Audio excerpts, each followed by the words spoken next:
안녕하세요. 돌쇠 뉴스 시작합니다. 20일 뉴스포스트 7에 올라온 기사인데요. 제목은 젤렌스키 씨 일본 국회 연설에서 아베, 푸틴 밀월 비판할까입니다. 미국 의회 연설에서 진주만 공격을 언급하며 일본을 디스했던 젤렌스키가 23일 일본 의회 연설에서 아베를 언급하며 비난할까봐 걱정하는 내용인데요. 누리꾼들 반응이 전전긍긍 그 자체군요. 뭐라고들 하는지 함께 보실까요? 통크신 구독, 좋아요.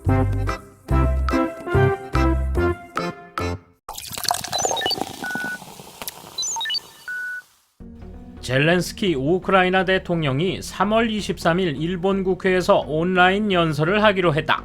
젤렌스키 씨는 지금까지 미국, 영국, 독일, 캐나다 의회에서 온라인으로 연설해 압도적인 설득력으로 각국 의원, 국민의 마음을 움직여왔다. 그리고 이번에 일본 국회를 향한 연설에서는 어떤 공격적 발언이 튀어나올지 주목된다. 3월 16일 미국 연방의회에서 연설한 내용은 큰 지지를 얻었지만 무리를 빚기도 했다. 자민당 관계자가 말한다. 우크라이나의 어려움을 호소하며 미국으로부터의 지원을 요청한 훌륭한 연설이었습니다. 도중에 마틴 루터 킹 주니어의 I have a dream 구절을 넣는 등 미국인의 심금을 울리고자 하는 문구가 도처에 있었습니다. 갑자기 침공을 받은 상황을 설명하기 위해 일본군의 진주만 공격을 예로 들며 진주만을 기억해주세요 라고 말했습니다. 물론 일본인의 시각에서는 군사시설을 표적으로 삼았던 진주만 공격보다는 인류 역사상 유일하게 민간인을 향해 핵무기를 사용한 미국이 지금 핵공격을 시사하고 있는 푸틴을 연상시킵니다.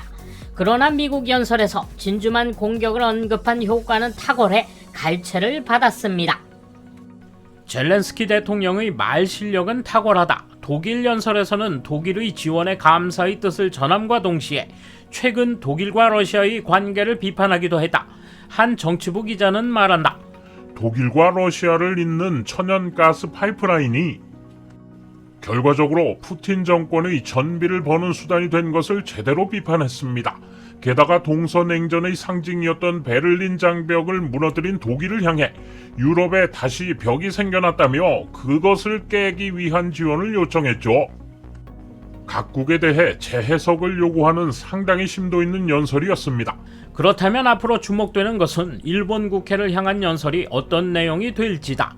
한 정치 저널리스트는 이렇게 말한다. 독일 연설에서 비판한 걸 감안하면 젤렌스키 대통령이 최근의 러일 관계를 강하게 비판할 가능성은 충분히 있을 겁니다. 특히 비판 대상이 아베 전 총리가 될 것 같습니다.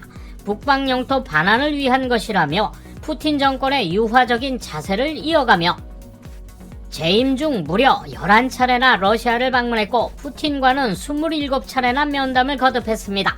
2014년 러시아에서 열린 소치올림픽에서는 개회식에 아베 총리가 참석해 푸틴과의 정상회담에서 미소를 지었습니다.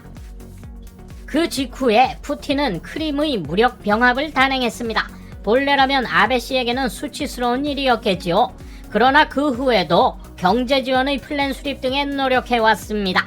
영토를 되찾기 위해서였겠지만 결과적으로 푸틴 정권의 전비를 벌게 했다는 의미에서는 역시 젤렌스키 씨로부터 비판의 화살을 받을 가능성이 있겠죠. 물론 그는 일본을 비판할 뿐 아니라 유일한 피폭국인 일본이 핵 버튼을 누를지도 모르는 푸틴을 막기 위해 최대한 노력할 필요가 있다고 언급하지 않을까.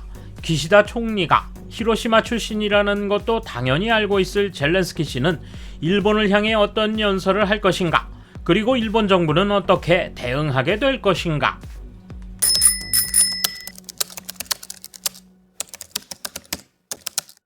기사의 내용은 차치하고 젤렌스키 대통령은 일본 국회 연설에서 섣부른 말을 하지 않았으면 좋겠다.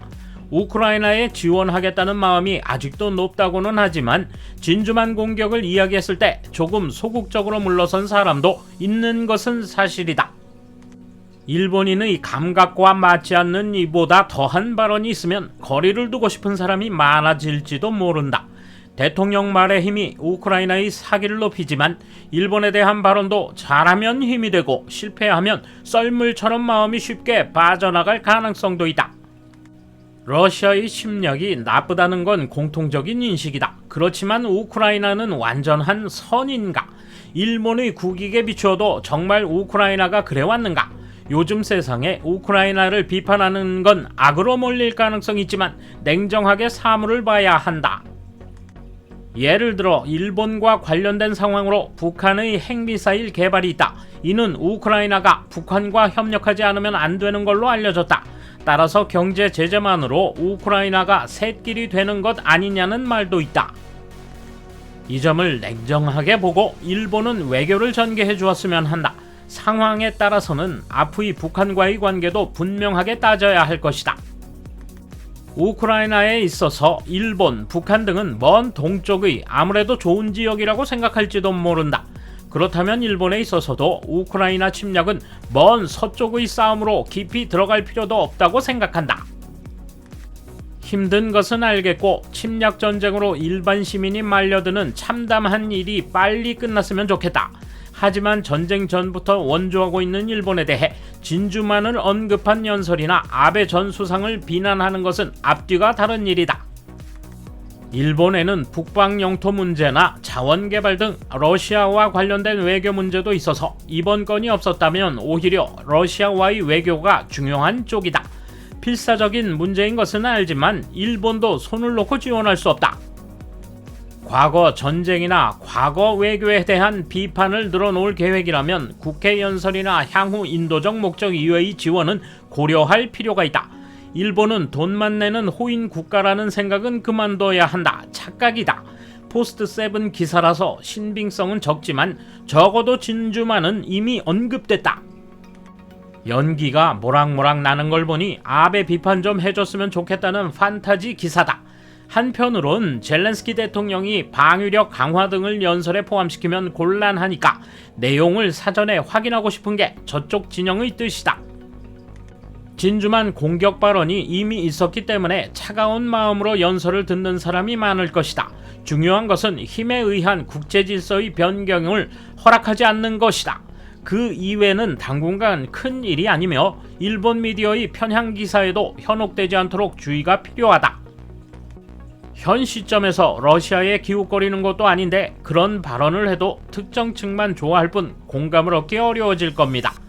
우크라이나와 중국의 밀월에 반발을 하는 층도 나올 것 같고 자국의 어려움과 지원 호소에 집중해야 일본인의 마음을 울릴 것입니다. 젤렌스키 대통령이나 그의 브레인은 과연 어떤 선택을 하게 될까요? 외부에서 보면 아베 씨의 행동은 비판받을 만도 하다. 아베 씨는 솔직하게 사과해야 한다고 생각한다. 그리고 다시는 이런 말을 듣지 않도록 경솔한 행동을 자제해야 한다. 반박이 받아들여지지 않는 상황에서 모든 게 사실이니 제대로 사과한 다음에 오해를 풀어야 한다. 옳고 그름을 다투지 않고 감정적으로 대응하면 결국 이상한 행동을 한 아베 씨가 꺾이는 수밖에 없을 것이다. 이후에 기시다 총리가 외교에서 제대로 우크라이나 지원을 설명하고 향후 일본의 대응에 대해 이야기하는 것이 성의라고 느낀다. 일본이 강한 분노를 품게 했던 것은 사실이니까. 돌쇠 한마디. 대전을 일으켜놓고는 자기네가 피해자라며 코스프레하는 것 참 어이없군요. 정신 못 차린 그들에게 아낌없는 팩폭 부탁해요. 감사합니다. 돌쇠 물러갑니다. 이번 소식은 여기까지입니다. 시청해주셔서 감사합니다. 돌쇠처럼 우직하게, 마님처럼 화끈하게.